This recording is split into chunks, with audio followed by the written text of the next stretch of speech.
Hello, my name's Solon, and we're going to be talking about ergonomics, but in the context of not just work, how ergonomics affects you in the rest of your life. So what is ergonomics?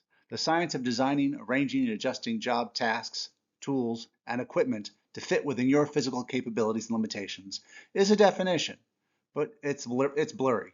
So really, it's about making the world fit you.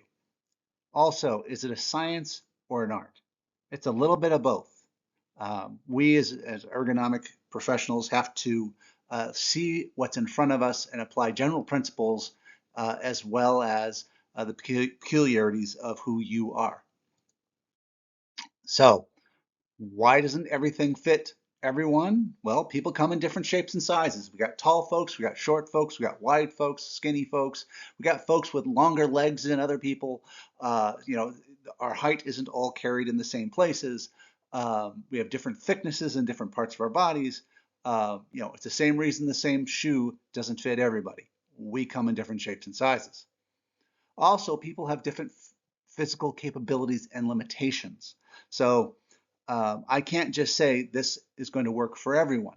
If you have a pre-existing medical condition, let's say you can't lift as much, let's say you're older, younger, you're a workout fanatic, you like to run marathons and I don't.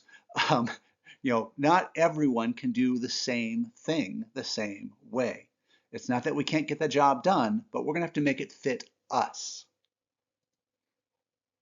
Also, people have different reactions to feelings of pain and discomfort, which for an ergonomicist is problematic because you'll have some people think that they're not hurt.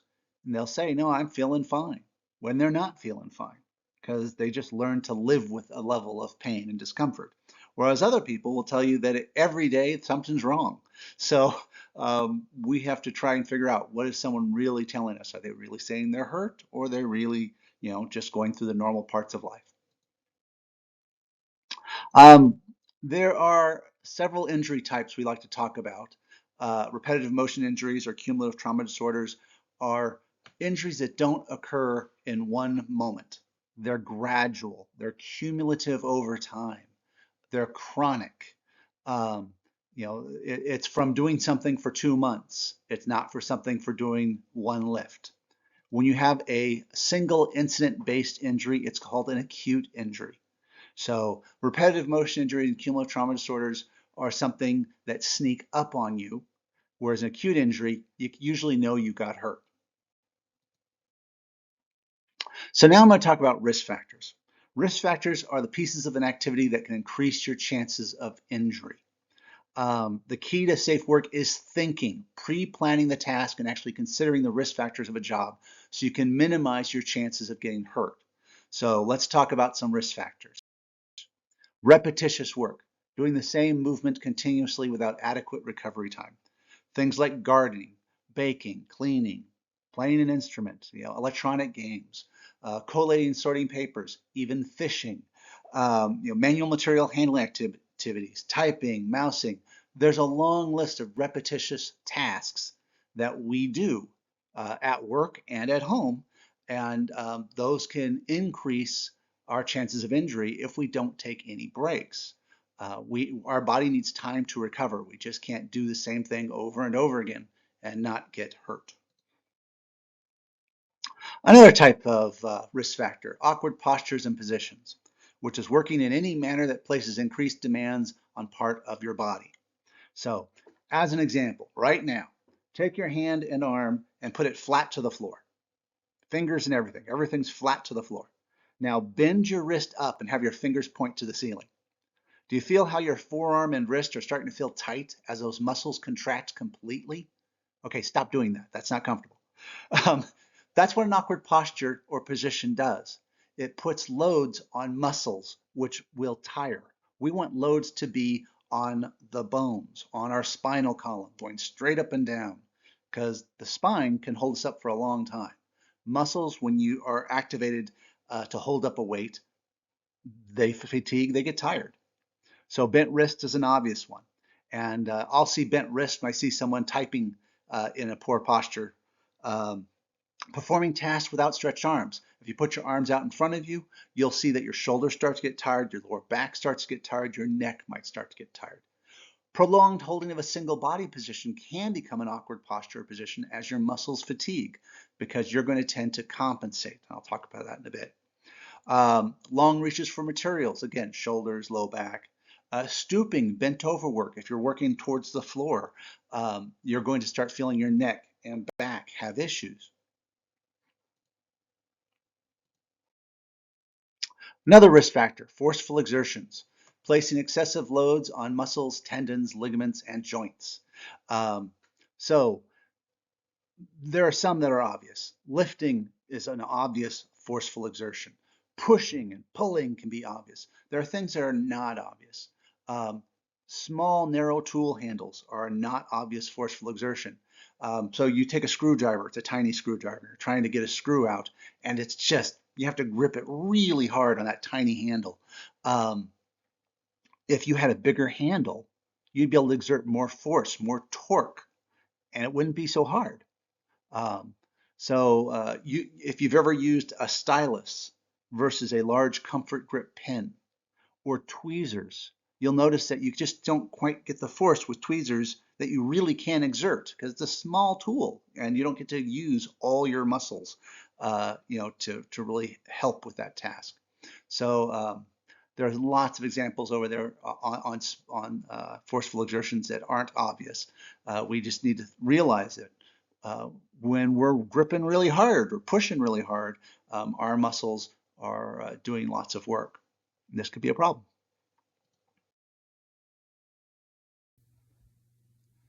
The most common type of forceful exertion injury is to the back, and usually that's through unsafe lifting. There is a safe way to lift, and we've all heard the part about bend with your legs and not with your back, and that's 100% correct. You want to bend with your legs and don't lift with your back. But what most people do is they bend their legs, grab the item, straighten their legs, and then still lift with their back. Um, so they're still injuring their back because they're really lifting with their back. The correct way to lift is you go up to an object, feet shoulder width apart. That way you maintain your balance. If you have a narrow base, then it's easier to become off balance and get hurt. So feet shoulder width apart.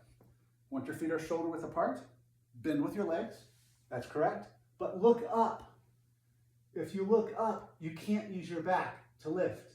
So bend, look up. And that's how you'll never hurt your back if you lift correctly. Next thing to think about, the twist. We want to avoid twisting, especially when people are transferring one object from another space to another space frequently. We tend to twist with our back, and that's a higher likelihood to get hurt.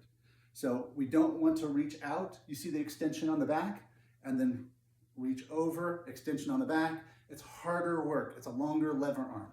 Instead of twisting, use your feet. Grab the item. Use your feet. Put the item down. Don't twist at the back. Use your feet. Another risk for the back is work over extended distances. So quite frequently, you'll see people leaning over to work.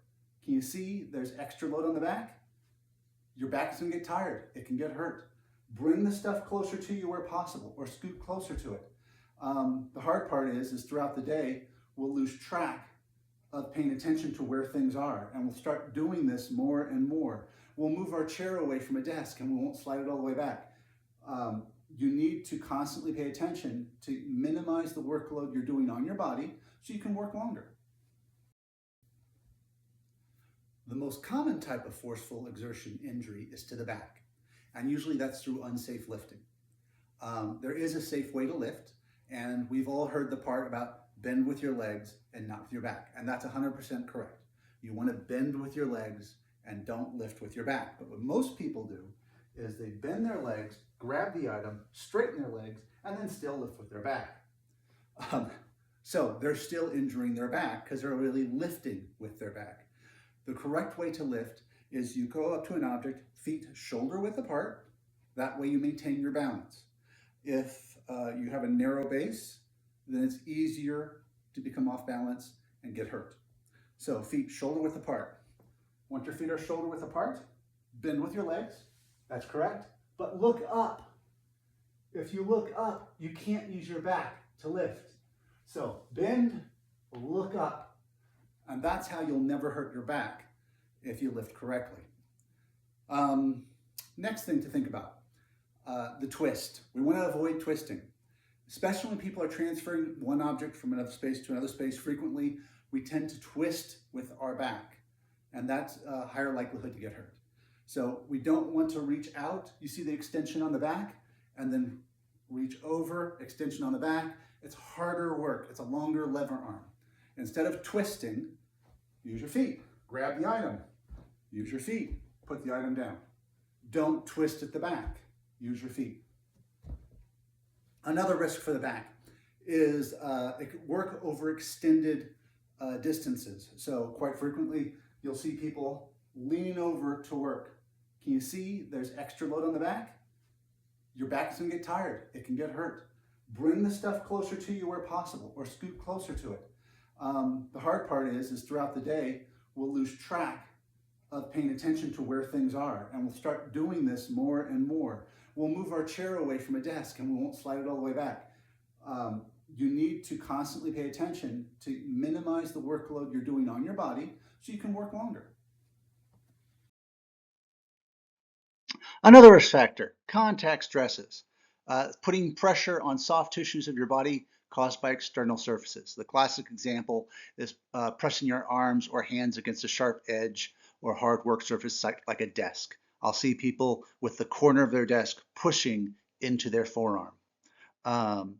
Your armrest on your chair can be a contact stress where it tends to push. If the armrests are set too high, you tend to get sore in your elbows because they're too high. They're pushing into your elbows, and you'll feel pain in your shoulders because your shoulders start scrunching up.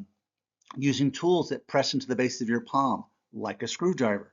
You do that a lot during the day. You can easily get a blister on your fingers or in your palm. You can have skin come off. Using your palm of your hand as a hammer. Your hand is not a hammer. Know what a hammer is? It's a hammer, not your hand. Go get the tool. Overworking small tools can easily cause, contact stress. Abrasion, blister, that kind of thing. Stress is a risk factor for ergonomics. And you go, wait a minute, how my head feels is going to affect my body? Oh yeah. The stress that we feel each day can actually hurt you beyond the headache. When you feel stress, what do you tend to do? You tense up. Your muscles get tight, just a little bit, but you feel it. You can feel it in your forehead, your shoulders. When you lift, push, and work, your own body can be partially working against you because you're tight. You've tightened up your whole body. So you're doing increased work because you're fighting yourself a little bit. So you're going to tire more quickly. You're going to be more likely to get hurt. Stress can also affect the attention you pay to your task. And if you're not paying good attention to a task, you're not going to do it as well, but you're going to put yourself in worse positions, which can get you hurt. That becomes an ergonomic issue with how you interact with the world around you. Studies show that people that are under stress get hurt more often than less stressed workers. It is just a fact. Now, those are kind of work-related risk factors, but there's tons of non-work-related risk factors, and we're going to be talking a lot about those. So, we need to think about the hobbies we have. Dirt biking, playing the guitar, fishing, knitting, cooking, crocheting, home computers, games. All these things are real tasks that your muscles are going to be doing. And if we don't get enough of a break during the day from the tasks we did at work to the tasks we're doing at home, our body's going to wear down. Your body doesn't have multiple lives in a day. It's not my at work I did this and now I'm completely good to go at home and do whatever I want. If I've been lifting all day at work and then I come home and want to do more lifting, I'm going to be more likely to get hurt because I'm tired and overworked. You might have systemic diseases like diabetes or something else that can hinder how you can recover, how much work you can do in one setting, how you can interact with things. You could have a previous injury, and if you have a previous injury to a certain spot, you're more likely to get hurt there if you haven't fully healed. And you may have altered body mechanics because you have to compromise your body posture to do a given task, and that might put you in increased risk of getting hurt. So you might need to lower the weight or use more mechanical assistance or be aware of your physical limitation to do a task. Pregnancy and menopause, very big ergonomic risk factors. When I had people at work that were pregnant, um, they would have low back pain. Now, when I add a back pad to their chair, that would mostly go away. And as soon as they weren't pregnant anymore, they would take the pad off and they would feel fine. So that's another one. Rheumatoid arthritis, obesity. If you're carrying increased weight in any part of your body, then your muscles are going to have to do more work when those parts of the body are being used or extended. Um, if you're a new parent, how could new parents affect me as from an ergonomic standpoint? You're a new parent, you're up with your kid at night, carrying the kid around, your back hurts, your shoulder hurts, and now you get up for the rest of your day and you want to go do tasks. Your back, shoulders, they're already worked out. They're already tired.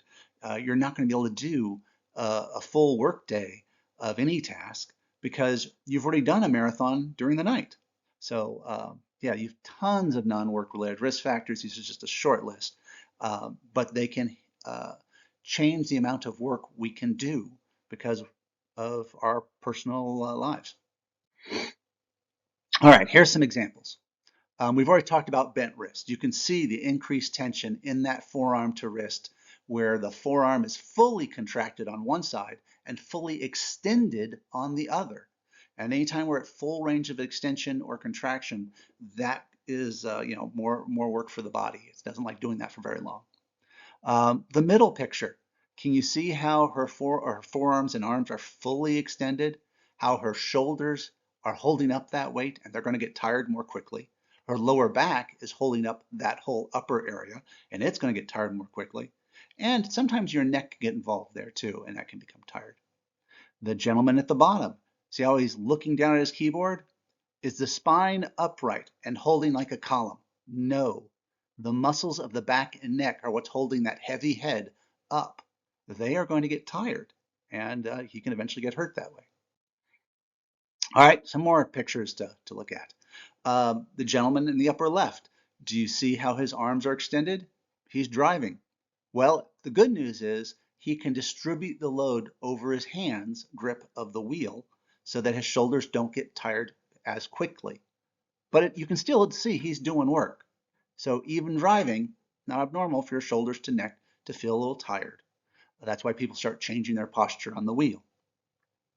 The middle picture, top, you can see how that low back is doing all the work, and there's a good chance of injury if she was to lift with her back right there. The gentleman on the ladder on the right. Uh, so first, that is not the way to use a ladder. I have a ladder class. Take that. You'll learn how to use a ladder. Um, but do you see how he's looking up with his neck, so that neck is going to get tighter and tighter the longer he does it, and he's leaning out with his arm, so that shoulder to back might be getting tired. What is another contact stress? How about his feet on the ladder step? If he doesn't have great shoes, his foot is not fully engaged with the step. So this narrow contact stress of where all the force is from his whole body weight is going to be on a small patch of his foot versus the whole foot, not including the arch either. So his feet might start having, tenderness on a given spot. The gentleman on the middle left, working bent over, neck, back, big time. Shoulders, oh yeah, he's going to feel that. The person working on a couch or bed with their laptop on the middle right. You can easily see how that neck and low back are going to get tired. Uh, Person working a car, lower left. You can again see the back and neck. They're going to get tired the longer this person's in that stooped over position. Uh, the person gardening, the middle bottom. You can just see how that low back and neck are going to have issues.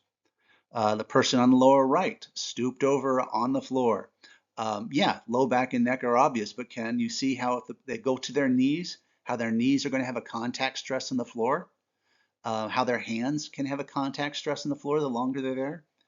Even their feet, they have a narrow contact patch. More body weight is being supported by less body, and that can become sore. So all these are kind of obvious when we look at them in a picture, but you're going to need to apply this during your work day as you go around doing tasks at home and anywhere else.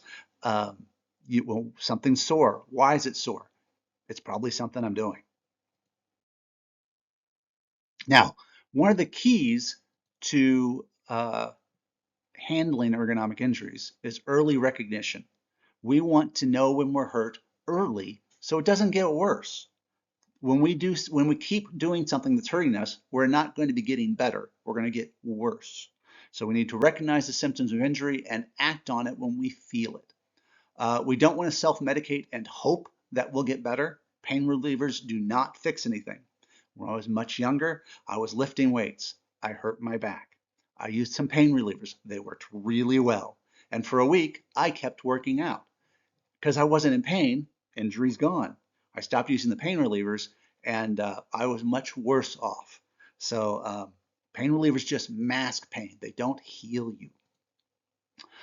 Medical evaluation. You need to see a doctor. When do you need to see a doctor? You're going to try and think about, um, what's the trigger for me? For ergonomic injuries, you're not going to be oozing blood. You're not going to have an obvious, oh, look, I'm really hurt. I need to go in right now. It's usually, my back's really stiff or something hurts a bit. Let's see if it gets better tomorrow. And what I see with ergonomic injuries is people will wait months seeing if it'll get better. And then they just start living with it. Um, you kind of need to set yourself a line. If it's not getting better in a week, you probably need to think about going into the doctors. Um, if you're ever unsure, talk to friends, family, coworkers, and say, gosh, this has been bothering me this long. This is what I'm feeling. And they're always going to say, you should go to a doctor. And when someone says that, you should go to a doctor. Um, Conservative treatment and follow-up. Be prepared for the doctor to say, you're not going to be able to do what you were doing. And you're going to say, but I need to do that. And they're going to say, do you want to get better? And you're going to say yes. And then they're going to say, then stop doing that. It's hurting you. So be prepared for work restrictions. I can only lift 10 pounds. What do you mean I can only lift 10 pounds? I can lift more than that, not without hurting yourself right now. So you're going to have to find a way around the tasks you need with the limitations you're given. Maybe that's asking some people for some help. That's okay. Um, One last thing, you need to evaluate your progress as you heal up.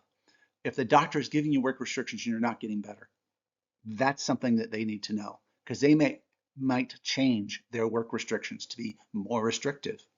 Um, So another one is someone who starts feeling better quickly, and then they think I'm healed and I can just go lift heavier stuff now. If the doctor said do this for 2 weeks, do it for 2 weeks. The 2 or 3 days, the pain can be going away, but the injury's still there. It hasn't healed yet. So you need to be evaluating your progress and getting back to the doctor with how you're feeling. But don't just jump into the third week of healing when you're still on the first week of healing. You're just going to hurt yourself. All right, so signs and symptoms. What am I looking for to say I'm actually hurt from an ergonomic standpoint? Weakness or clumsiness, you see that sometimes, especially with long-term chronic injuries. Pain, numbness, pins and needle sensations, hot or cold sensations. I've seen those a lot. My feet are cold, my hands are cold. My fingers get numb. Um, Varying levels of pain from it bothers me a little bit to I can't sleep at night and I'm really having problems. Swelling, I don't usually see that often, but a swelled wrist, shoulder, yeah, you can see that. Limited range of motion, you get one person who they can't move one arm as far, up or down as one other arm. That can happen when you're hurt because your muscles and tendons and they're tired. They're hurt. All right, so this is a picture of the neutral position. The neutral position is a guideline. It's not a rule. Again, you have your own peculiarities and you're going to use this guideline to find comfort. But in general, if you can assume the neutral position, you're going to be fairly comfortable. It starts out that your head should be looking straight. It shouldn't be looking down, shouldn't be looking up, it should be looking straight. That way your spine can be a solid column going down and supporting the weight versus your muscles. Your back should be fairly straight up and down. Again, the more you lean forward to the left, right, back, or whatever, the more muscles are going to get used, the more fast you're going to fatigue, and posture will fail. Um, your arms should be fairly flat and level uh, that and close to you. That's going to have the least workload to do tasks that you can. The farther away you reach, the more you start bending joints, the more work your muscles are going to be doing. Uh, your legs, the top of your legs should be flat to the floor. Your feet should be flat on the floor. So if you have adjustable equipment, that's how we want to set ourselves up. Now, again, these are guidelines. You might like being slightly higher in a seat or your arms slightly in a different position. Slightly usually isn't that big a deal. But the more you get out of the mid-range of motion of each joint, the more you get out of the neutral position, the more health effect you might feel. As an example, if you look at this person, if I was to jack up the chair 3 or 4 inches, their feet are now dangling off the floor. Um, if their feet are dangling off the floor, that means the front edge of the seat is going to be rubbing on the back of their legs, on their hamstrings. And that front edge is going to become a contact stress. It's tender, sore, bothersome. It also can cut off the blood flow to the lower legs. So the feet might start feeling cold or numb. The lower back, the lumbar curve is going to tighten as your legs are pointed downhill. And you might feel low back pain, all because your chair is too high. Here's an example. So do you see how she's looking fairly straight ahead? How the monitor, the top line of text is about eye level and she can scroll down the page with her eyes, not her head. So that's not bad. Um, she has a document holder to bring the document up to her level. That's great. The keyboard tray is angle adjusted and height adjusted so that her hands are flat as she types. Um, but what's a problem we see here? See how the seat pan of her chair is angled forward? So that now her feet are flat on the floor. That's great. But when her legs angle changed, her lumbar curve in her lower back is now tighter. So she might feel like she's having pain in the lower back. I would not be surprised. Also, look at her shoes. You see that she's wearing heels? Some people wear heels and then they go to flats and then they go to heels. Throughout the same day, they might do that, but over the course of days, their physical height might change by several inches. And if they're changing their height by several inches, they may need to change the chair height, the keyboard tray height, the monitor height, the same amount to feel comfortable like they did when they first set up the environment. Um, so setting yourself up for success at a desk. First, we want to adjust our chair. Your feet should be flat on the floor or on a footrest. The footrest is for people who are a little shorter and can't lower their chair because the desk is a fixed height. So then they need a footrest or a chair rail or something. Your forearms and thighs parallel to the floor when seated, about 1 inch of leg room above your lap. In other words, you should be able to cross your legs without ramming your knee into a sharp piece of metal. You should have a little space above your legs. Otherwise, you will be hitting stuff. Um, I mentioned the armrest should allow your hands are flattened and your arms are flat. Um, the armrests should not cause you to lift up your shoulders. You should just glide over the armrest. Um, you shouldn't have them in the way of doing stuff because if the armrest is too high, you're going to start lifting with your shoulder, that whole arm, to get to stuff. So if you're trying to get to your mouse and that armrest is too high, you're now going over the armrest, holding your right arm high, and that shoulder gets tired. Backrest should fit snugly against your lower back in the lumbar curve. So that pillow, that little protrusion on the backrest should be in the hollow of your back. It should be capable of backward tilt for your chair, but really you want it to be a nice pressure into your back so you get the support that the chair back can give you. Adjust your monitor.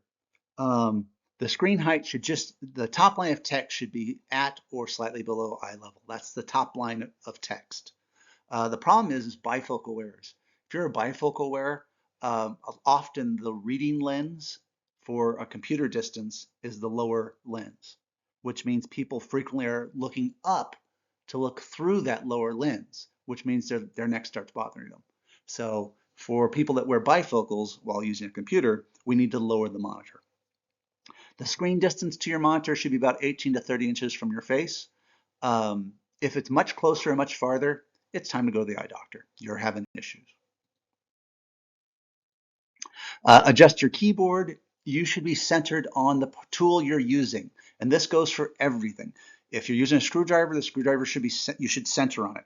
That's how you're gonna have the best control and exert the least amount of force from your body to do the job.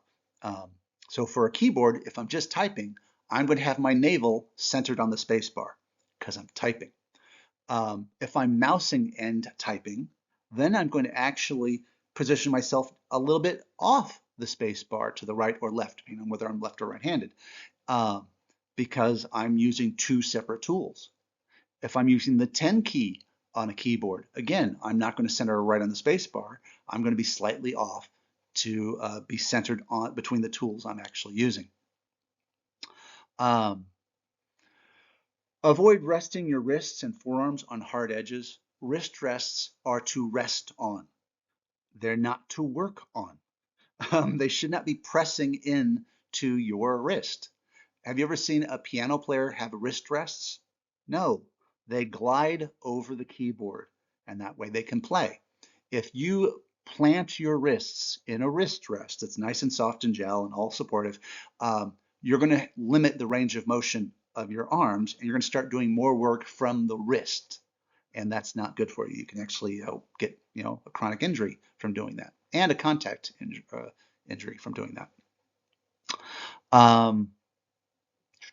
If the monitor or keyboard is too high, you may find out you're lowering or raising your chair, and then you have to change your height of your footrest for support. It gets very complicated. So I always like starting people with a chair adjustment first. Become flat on the floor. Feet flat on the floor, legs parallel to the floor, and set everything down to that chair height. The chair height really is the key to setting yourself up to success at a workstation. But that means you need to lower desk heights, table heights, everything to fit your comfortable chair height, because otherwise you're just going to have your feet dangling off the floor if you're shorter.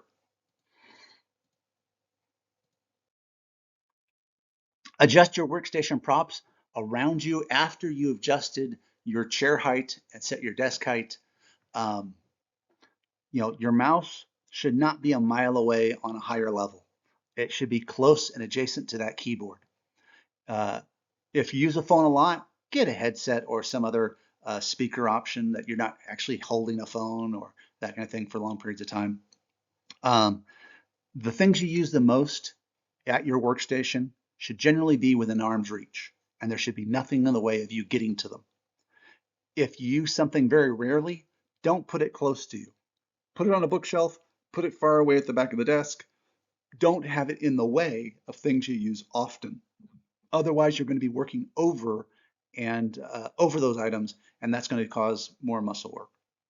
If you have a copy holder to type from, it should be adjacent to the monitor and about the same height and distance. It shouldn't be real low or real high, causing you to look up with your neck or look off far to the right or left.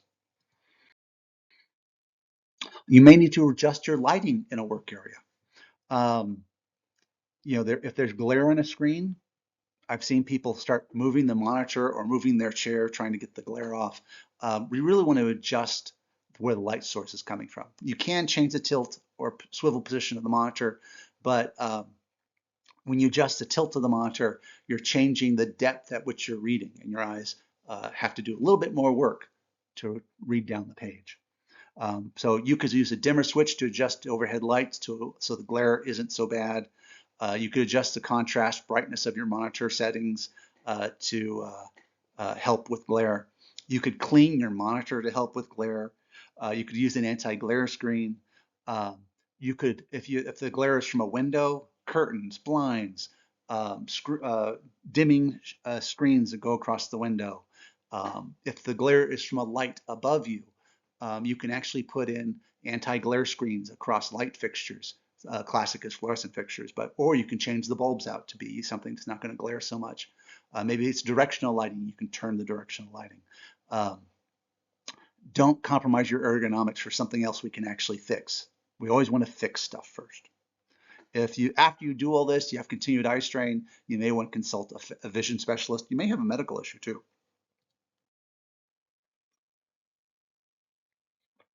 All right. Um, there is a specific legal way to fix problems. The first thing and I mean legal because in law, there actually are parts of law that say this is how you do things to make something safe. The first thing we want to do is an engineering control. An engineering control uses tools, equipment, or workstation layouts to eliminate the problem. We fix the problem. So I just talked about fixing a glare issue by, lowering the blinds, closing the curtains, that kind of thing. You're not going to be altering your body mechanics because the problem is gone. They're the best fix. They're the top. So that's why we always do those first. So if you have a recurring ergonomic issue with something you do, um, redesign, rearrange your workstation, get the right tool for the job, make tools adjustable, get the right size tools. That is going to fix the problem. So we don't have to keep working around it every time. And I can't emphasize this enough. Always take the time to get the right tool. If you need a screwdriver, get a screwdriver. What is a butter knife for? A butter knife is for putting butter, jelly, peanut butter, on bread. That's it. It's not a box cutter. It's not a screwdriver. It's not a hammer. It's not a pry bar. It's not the right tool for a lot of jobs, but I've seen people use butter knives for a lot of things. Um, they don't do the jobs well. So get the right tool for the job. You'll do the job better, faster, and you won't get hurt. Um, Even if another classic example is someone who needs to get up and they'll grab a chair to stand on. When they have a ladder, they just have to go get it. Just take the time and do it right. You'll have less chance of getting hurt. All right, there is no engineering control that fixes everything. There's always going to be some kind of safety issue. So the next thing we can try to fix a problem is something called administrative controls. Administrative controls use management policies and or work practices and work schedules to minimize a hazard. So we always want to develop a process such as do the hardest jobs first. This is how we're going to do this job. We want to think the job through before doing the job. So that way we can plan around the hazards, minimize them, get the right tools, all that kind of thing. Um, we want to make sure we take task breaks. No one can work nonstop. We all will fatigue and get tired, and then we'll get hurt. Um, we want to use the tools we're given correctly and smartly. So if you're using software, um, learn the shortcuts. It'll save you so much time, and you'll be so much more efficient that you don't get hurt from doing repetitive things that could have been done with just a couple of clicks because you know the shortcuts. Training is a classic administrative control. Signage is a classic administrative control.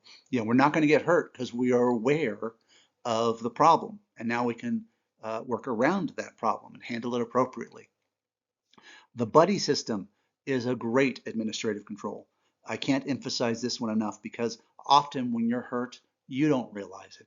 Um, for acute injuries, it's kind of obvious when you're bleeding, but like if you ever get rear-ended, you don't usually feel the whiplash for a day.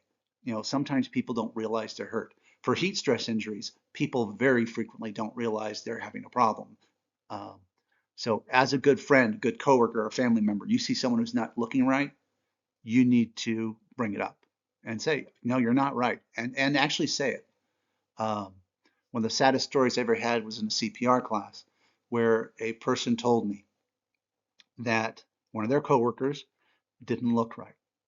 And after talking about it, they said they're going to go home and they're just going to take it easy for the day and they'll come back tomorrow. But the guy knew the person was not right. He knew this was not the right answer, but they let him do it. He didn't bring it up to the supervisor. He just let the guy go home. When the guy got home, he died of a heart attack. And now, for the rest of this gentleman's life, he lives with the fact that he knows he could have saved his life. If he would have talked to the supervisor, called an ambulance, he would have been in a hospital. And he knew it. Often we can see things other people can't, and we just need to tell them that. And again, if you have altered mental states from some injuries, you might be very resistant to advice. But we always need to listen to other people and trust that they are really looking out for our best health. So, task breaks. How often do you take a task break? It depends on the level of work, how hard it is, and your personal ability. Uh, for me, I would put on a calendar appointment on my computer, and it would pop up every hour and a half or so to say, get up and go stretch. Get off your lazy butt, because um, I can maintain good posture for much longer than that. So how long can you maintain good posture in the task you're doing? If you start slouching, you start leaning, if you're on a chair and your butt starts scooting down the chair, your body's screaming at you, I'm tired, I can't keep doing this. You need to listen because the longer you do something in a bad posture, the more hurt you're going to end up getting. Uh, don't trust that you're just going to know that it's time for a break. Quite frequently, people come into work, they sit down at their computer, and then they get up at lunch. They don't even notice the time has gone by because they're mentally engaged with work. And when that distracts you, you can actually ignore the pain you're feeling. So a timer is a great way to go. One way for task breaks when you're doing physical labor or other things is to work other jobs into the task. So let's say you're at home and you're cooking. Great. First hour of cooking, you're doing this big project. Um, you're doing that.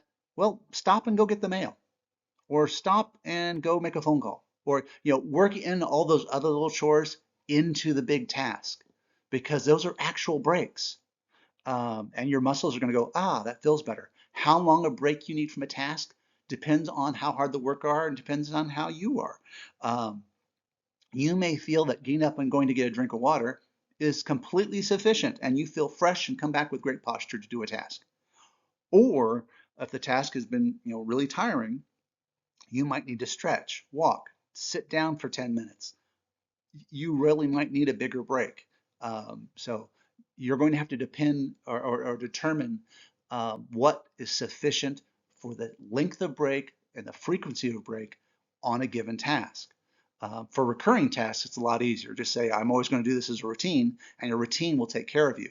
And that's an administrative control, having a routine. Now, personal protective equipment, the wearable barriers to protect us from injury. So contact stresses, we'll want a wearable barrier like gloves so that when we interact with a tool, the tool doesn't hurt us. There are some things though that are not PPE. On the lower left, you'll see a wrist brace or splint. Um, that's not personal protective equipment. It's not going to prevent you from getting hurt. If anyone has ever broken a limb and had a cast, you take that cast off, that limb has shrunk a little bit. Those muscles weren't being used, so they're not as strong as they were. The splint doesn't make you stronger. It restricts your range of motion to avoid an injury. It's a medical tool that a doctor gives you because you have a problem. You use it in accordance with that doctor's restrictions to not get worse. Uh, you don't go buy a wrist splint because you think it's going to stop something from happening. If you have a problem, go see the doctor and they'll tell you what needs to be done. Hopefully, you never have to wear the splint. Back braces. Do back belts work? Kinda. um, so, a back brace or a weight belt compresses your core. And when it compresses the core, it makes you more stiff. Now you can't lean over or move unexpectedly in a bad way when doing a big lift, and that makes you feel stronger. Great. I feel more stable and strong performing this task. The problem is that confidence you get when you tighten that belt up, it makes you think you can lift more than you actually can. It doesn't make you stronger, It makes you more stable doing something you felt comfortable doing already.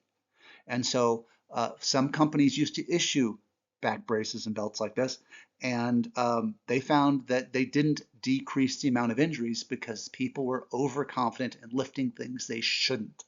So used correctly, they're a great device. Um, but people tend to abuse the confidence they're given from these belts. Modern technology solves many problems, but it brings lots of new ones too. So we have to think about how we interact with these things.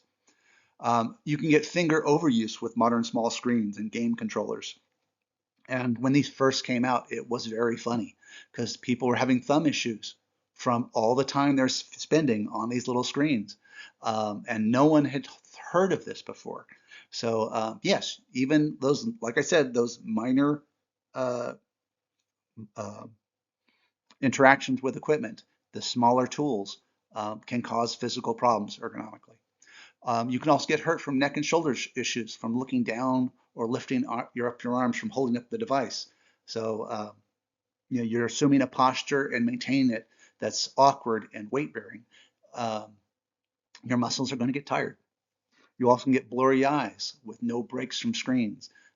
So your eyes can have issues. And there are actually eye exercises you can do and eye breaks you can do so that eye strain is minimized. So you can go at a given screen task longer. Now, I talked about a lot of stuff that you're going to say you think is mostly work related, but um, we often have nowadays home offices. So that stuff does apply, not just at work, it applies at home. But let's talk more specifically about something that's more obviously at home. How about working in a kitchen? Working in a kitchen, a lot of people enjoy cooking. Um, but when you're doing a big meal, it can take hours to prepare, and you can really feel physical effects at the end of that. It's not unusual to end up with a sore neck from looking down for a long period of time. Sore arms and wrists and hands from cutting, mixing, kneading. Sore feet from standing for a long period of time when you're not used to it. Sore shoulders from looking down and stress held up in the shoulders. Um, all very normal for working in the kitchen. So what do we want to do? We want to plan ahead, especially when you know you have a big meal. We want to plan our process. Um, can any of the meal be prepared ahead of time? Because then I'm doing less at once, which means I'm not going to feel so much physical effect. I won't be so tired. Can you call a friend, have them come over and help with some stuff? Um, a lot of times when you have a big gathering, someone will come in and say, "Hey, can I help?" And frequently, most of the time, it feels like the cook says no. It's like, well, you don't have to cook cut all the vegetables. This person's perfectly capable of cutting the vegetables, and you could go do some other part. So don't do all the physical work yourself. Use other people. Um, doing less of the day of the event, spreading out the workload. If you can cook anything ahead of time, will make you enjoy the day of so much more because you have time to spend with these people versus doing tasks. Um, do get the tools you need. A food processor might be the tool you need. A can opener, maybe an electric can opener, because you're going to be opening a lot of cans, would be helpful. Doing it the hard way means you'll feel it more. That's just the way it is. So get the right tool for the job. Set up your work area, a clear area to do the work so you aren't working around stuff. You know the tasks you're about to do. If you're not going to be using the things that are on the counter normally, get them out of your way, free up all the workspace so you can easily do the job. And then take task breaks. If you can't remember, use a timer.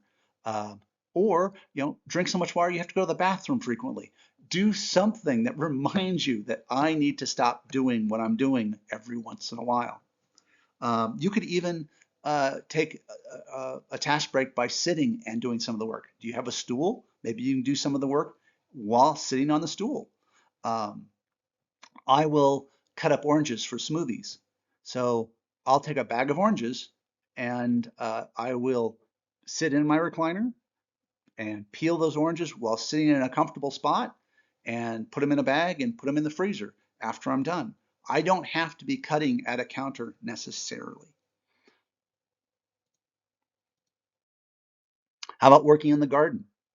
Gardening for a lot of people is very rewarding. They really enjoy being outside and working with plants. But lots of issues, sore necks, sore shoulders, sore wrists, sore hands, sore feet, especially if you're digging with a shovel. That shovel is a point force, a contact stress. And if you don't wear the right shoes, then you're going to feel even more. Sore knees from working on the ground, sprains and strains from pushing, pulling, and lifting as you garden.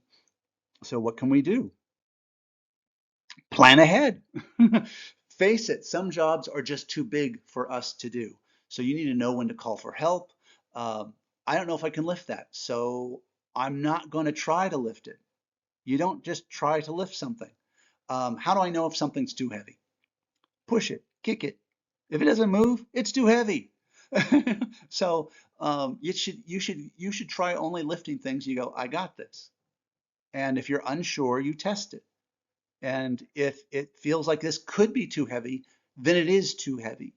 Go get some equipment to lift it, or take some out of the bag or out of the box so it's a lighter lift, or get someone to help you lift.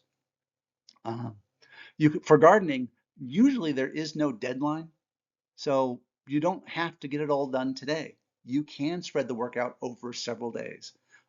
You don't have to do, a burnout day where you're just dead at the end. And as I said before, you can mix easier tasks throughout the day. For gardening, this is a real easy one to do. Don't be so efficient with getting all the weeding done at once. Have other tasks for your outdoor landscaping that you can get up and mix in. Get the tools you need. There are much better tools than there used to be for gardening. There's knives and shovels that are specific to a given task. So get the tools that'll make things easier. And if you're not sure, go online, look at some YouTube videos, or go to a store and ask some salespeople what's out and what do they use for a given task. Um, and as always, as I said, take task breaks. Use a timer. Um, don't trust that you're going to know when to take a break, or have a family member come out and call you in an hour. You use your support systems that you have. Um, Equipment options. For the office, there's tons of equipment options, from chairs that are adjustable, lumbar support cushions, footrests, adjustable keyboard trays, alternative pointing devices, not just mice, but other devices to move a cursor around a screen, wrist rests, slant boards, copy holders, pencils that are, comfort grip larger, electric staplers, telephone headsets, monitor risers, adjustable arms to hold monitors and other things. This is just a short list. There's a lot more than this. What I want to caution you on is always make sure whatever you buy, you can return. Um, when you go in to buy a pair of shoes, it's not abnormal to think something's comfortable in the store, and you get home and you wear it for an hour and you go, wow, now that I've worn this for an hour, it doesn't feel comfortable. And you take those shoes back. Same thing with ergonomic equipment. 5 minutes in a store doesn't really tell you enough. You need to make sure you can return it, no matter how expensive the item is. So if you buy a chair, you make sure you know the return policy. And if you can't get it to work over the next day or two to make you comfortable, because in the end, you should be comfortable, you're returning it. You're getting your money back. Don't trust salespeople. Quite often, salespeople have next to no training, and they're just enthusiastic, and they give you positive feelings about your decisions, and they encourage you. And that's not helping you with actual real experience.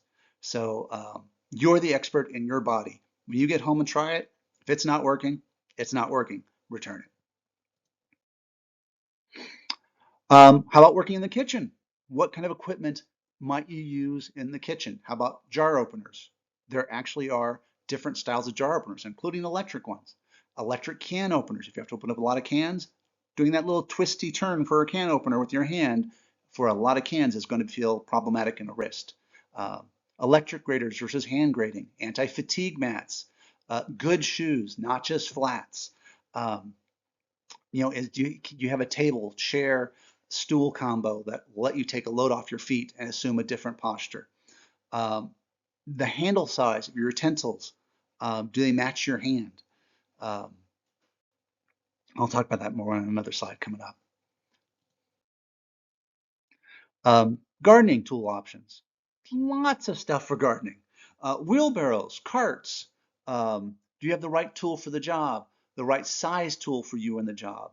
How about foam pads for your knees, kitchen shears, or gardening shears, or hedge clippers, or loppers? All these tools are specific for a cutting task. You want to use the right tool for the job because it'll do it better and easier. Comfort grip tools that have padding on the tool grips, good shoes and gloves, the right gloves for the job.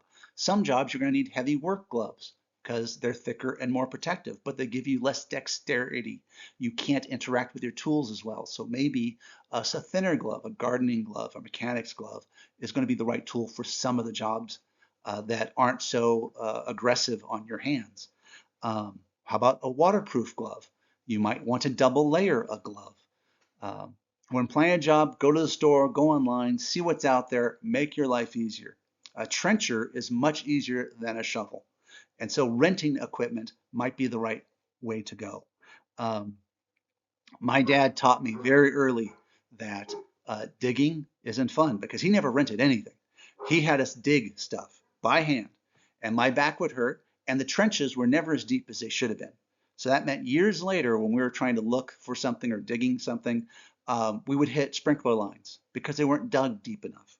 If we would have got a trenching unit, it would have been done quicker, less painfully, and to a better depth. So a few notes on tools. Um, what size hammer do you need? There's lots of different hammers out there. So do you need a long hammer, a short-handled hammer? Do you need a clawed hammer? Do you need a ball peen hammer, a sledgehammer, a tack hammer? What size hammer do you need? My mom got older. She couldn't use the hammer she used to have. So I got her a smaller hammer. It's not a 16-ounce hammer, it's a 10-ounce hammer. She can still do work. She can still use it just fine, and she can now swing it because she's comfortable with that smaller hammer. How about scissor handles? Um, I have a little bit larger of a hand. The smaller scissors are very difficult for me to use. I need larger scissor handles. How about knife handles? Um, if you have a very small handle on a knife, I have a hard time using it, especially if you have a larger knife. Then I have a real hard time using it. I just can't fully control it. So I need a larger handle to fit my hand. Comfort grip pens, a stylus to a larger radius, softer pin barrel, much easier to use for the larger stuff. When I was talking about shovels earlier, there's lots of different types of shovels. Do you need a trenching shovel, which is really narrow? Do you need a pointy shovel, which is good for digging dirt? Do you need a flat shovel, which is better on flat ground and flat, to pick stuff off of concrete? Um, there's all sorts of specific tools for jobs, but you need to get the right size that fits you and fits the task. What about buying furniture? So we've talked about things you might be doing at home, but one of the biggest impacts you're ever going to have is the furniture you use every day. So don't settle for what's in the showroom. First, I have bad news. For at least half the people in the world, the furniture in the showroom will never fit you. It's not meant to. Most furniture was built for the average American male, and then they surplused it. They made it big. Um, so average American male is around 5'10", was around 180 pounds, not so much anymore. Um, and that's what they built furniture to. So the desktop was 29 inches high for that average American male. Um, if you're the average female, that desk height is way too high for you and will never fit. Couches, that thigh length for the average American male, and then they add extra inches generally, it will never fit you, ever. So you're going to have to really be nitpicky to salespeople who think that they're showing you wonderful furniture and it's garbage. But it color matches and it's all in the same style is meaningless if I'm not comfortable in it. I never really saw this until I realized my wife, who's much shorter than I, was always laying down, always curling her legs up. She could never find comfort as a chair in the chairs we bought. Um, so, do they make smaller furniture? Yes. Is it ever going to be small enough for some people? No, it's just not. Um, but you can get closer to comfortable than the big stuff that is usually pushed into our faces. Um, one of the most common problems is too deep a seat pan, thigh lengths that are way too long. And I mean for anyone on the planet, they won't fit anybody. Um, and sometimes the chair, like a couch, will be really low to the ground with a really deep seat pan. So they're looking for someone who has really short calves and really long thighs. It makes no sense. So when you go to a showroom, um, you need to say, this is me. I want furniture for me. Um, they're going to show you a bunch of stuff. If it's not comfortable, don't buy it. Um, what about buying a car? Same thing goes into a car. There's lots of factors for cars that we look for. Does it have enough performance, a passenger room, fuel efficiency?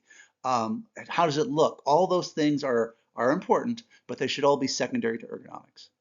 Because if you can't drive in a comfortable position, you're not going to be driving well for long periods of time.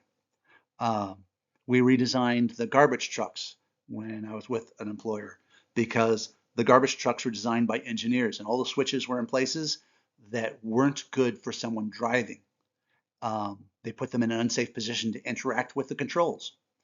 Um, so if I had one where we were looking at a car and my wife sat in the car and she could not see over the fenders because the seat wasn't adjustable enough. And so the salesperson told her, well, put some pillows behind you and you'll be able to see better. And no, that is not how you drive a car with pillows behind you that have to be in just the right spot. No, you shouldn't be doing that. So you need to make sure the car fully fits you and it's comfortable. Go for a long test drive. Um, a very common issue is headrests. A lot of times the headrest of the seat of a car points down. So if you sit upright where you're comfortable sitting upright, the headrest actually pushes your head looking down to the floor, and it's not comfortable for anybody. So most people will tilt the chair back so the headrest isn't bugging them. But now they're sitting back and they're not seeing as much and they're not as comfortable as they were. Their shoulders are sorer because they have to reach out farther with their arms.